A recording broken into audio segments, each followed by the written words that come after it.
Coucou les filles, aujourd'hui j'ai décidé de faire une vidéo sur les shampoings. Donc j'avais envie de vous parler de 5 shampoings que j'ai aimés et 4 qui n'ont pas forcément réussi à mes cheveux. Donc je les ai principalement achetés en grande surface et le reste je vous expliquerai comment je me les suis procurés. Donc je vais vous parler également d'un après-shampoing et je vous expliquerai pourquoi ensuite.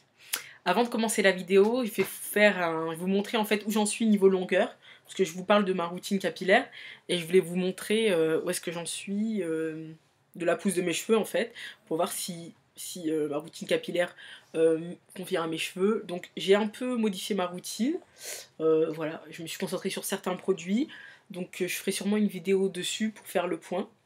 Donc là ils sont un peu mouillés, ce qui fait que je triche un peu niveau longueur. Ils arrivent, lorsqu'ils sont totalement secs, ils arrivent à peu près là, enfin, au niveau des épaules en fait.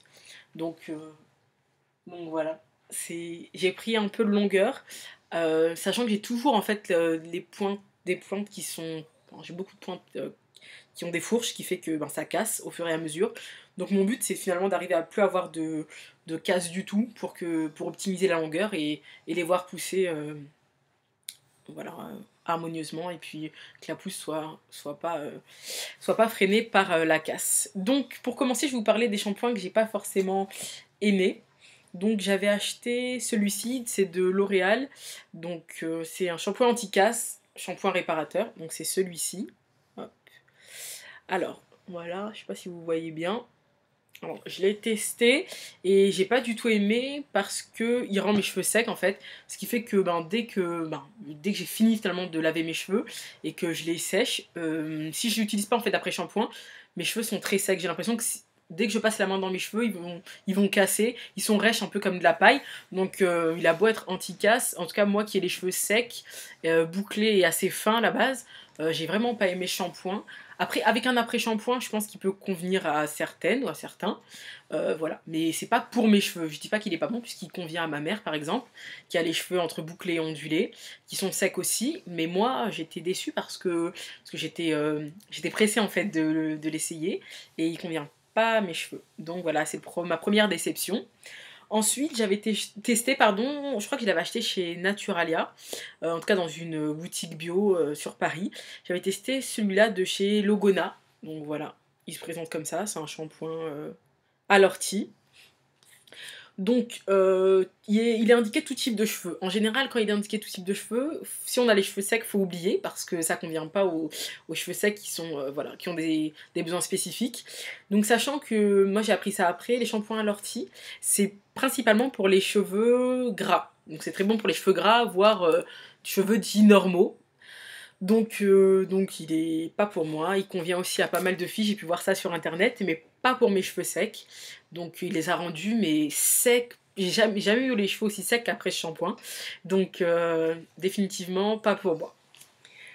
Ensuite, je vais vous parler d'un shampoing qu'on trouve en grande surface. Donc c'est Franck Provo qui le fait, expert couleur, parce que j'ai les cheveux colorés en fait. Depuis mes 17 ans à peu près, je les teins. Voilà, j'ai arrêté depuis près de 2 ans, j'ai arrêté de l'éteindre. Et voilà, donc c'est celui-ci, expert couleur, de chez Franck Provo. Alors, qu'est-ce que je peux en dire? Euh, il est, il me rend les cheveux moins secs que celui-ci, par exemple, mais il n'est pas pour mes cheveux non plus. En fait, voilà pourquoi je voulais parler d'un après-shampoing. Si je l'utilise avec l'après-shampoing de la même gamme, expert couleur, c'est pas mal. Ça rend pas mes cheveux particulièrement secs, mais seul, il les rend assez secs.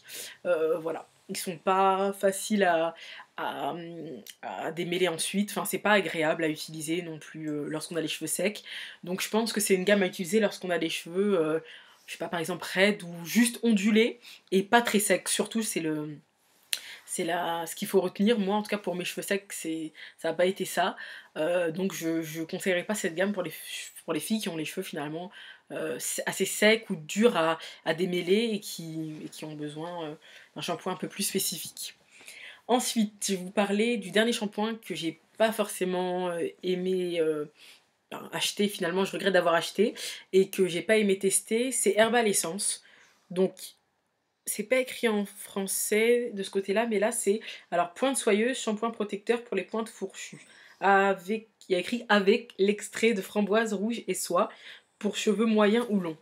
Donc je l'ai acheté en Bretagne lors d'un séjour et ben non. Même si c'est Herbal Essence, c'est pas pour mes cheveux non plus. Euh, non, c'est pas pour mes cheveux, en tout cas pas tout seul. De la même façon, mes cheveux, surtout derrière où ils sont plus abîmés et les plus courts finalement, ça les a vraiment desséché, enfin c'était pas agréable à coiffer et j'ai dû refaire un shampoing dessus après finalement et pour avoir les cheveux moins secs. Donc non, non, non, je dis non à ces shampoings là. Donc je vais passer au shampoing que j'ai aimé, que j'ai pas regretté d'avoir acheté et que j'ai vraiment aimé. Donc mon gros coup de cœur ça a été Fresh Curls de Redken. Donc voilà, c'est un gros, voilà vous pouvez voir, c'est un gros bidon donc celui-ci, et il est génial. C'est pas un shampoing dont la composition est naturelle, sachant que moi je fais très attention à la composition depuis plusieurs mois maintenant. Et pourtant, c'est vraiment un shampoing extra. Il est indiqué qu'il contrôle durablement les frisottis sur cheveux bouclés. Donc il est spécifiquement... il est spécifique aux cheveux bouclés, mais les autres peuvent l'utiliser sans souci. Et il est génial. C'est-à-dire, à chaque fois que je disais sur un shampoing, oui, pour les cheveux bouclés, je rigolais un peu. Et en fait, non, celui-ci est vraiment génial. Donc c'est sûrement le meilleur shampoing que j'ai testé, dont la composition n'est pas naturelle. Je mettrai sur le même plan celui-ci de Shea Moisture. Hop. Donc celui-ci, si vous faites attention à la composition des produits, c'est celui-ci que je vous conseillerais. Ils se valent, hein, vraiment ils se valent. Bon, vous voyez que c'est pas la même taille. Et pourtant le prix est... Enfin, si on voit par rapport à la contenance, le prix n'est pas très élevé. Enfin, il n'y a pas une grande différence au niveau du prix. Celui-ci est cher, je crois qu'il est dans la vingtaine d'euros. Celui-ci revient en euros, peut-être à 12 euros avec les frais de port. Mais bon, il est beaucoup plus grand, donc finalement, on ne perd pas à prendre celui-ci. Et c'est sûrement mon shampoing préféré, celui-ci. Mon shampoing préféré, dont la compo est top. Donc voilà. Donc si vous cherchez un shampoing pour cheveux secs, voilà, je vous conseille ces deux-là. Cheveux secs, idéalement bouclés, frisés. Ces deux-là, c'est vraiment le top. Ensuite, dans un autre ordre de prix, donc je les ai achetés à la Halle Auchan. Vous avez ceux de... c'est la marque Auchan, en fait, tout simplement. Donc voilà, c'est ces deux-là que j'ai... Je crois que c'est les derniers shampoings que j'ai achetés. Donc, un karité et huile de jojoba. Donc sans parabènes, c'est la raison pour laquelle je l'ai pris, j'ai voulu le tester.